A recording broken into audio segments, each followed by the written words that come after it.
এই গরমে একমাত্র স্বস্তির খাবার।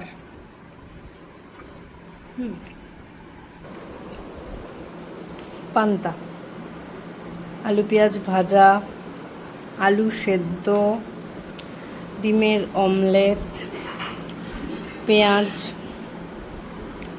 এদিকে পটল ভাজা, ডাল, ফিয়াম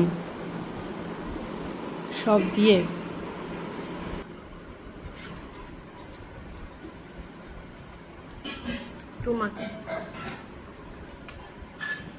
বানানোর শান্তি, একটু আরাম করে খেতে ভালো লাগে। মাকে বললাম, মা আমাকে রেডি করে দিল, আমি এনজয় করছি।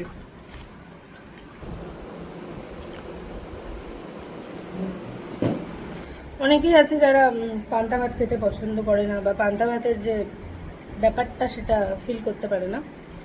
পুরীতে যেমন গিয়েছিলাম, সেখানে পান্তা ভাত বেশ একটা ভালো দামে বিক্রি হয়। ওখানে পান্তার ভীষণ চল, কি একটা নাম, পঙ্কাল না কি সামথিং, আমি ঠিক মনে করতে পারছি না, সেটা বলে। তো ওখানে কিন্তু পান্তা ভাতের বেশ একটা হাই দামও নেওয়া হয়, আর ভীষণ ফেমাস একটা খাবার পুরীতে। বিভিন্ন জায়গায় পান্তার বিভিন্ন রকম প্রচলন রয়েছে, তো আমাদের এখানেও রয়েছে। অনেকে আছে পছন্দ করে না, ভাবে পান্তা ভাত, বাট এটার একটা আলাদা ব্যাপার আছে।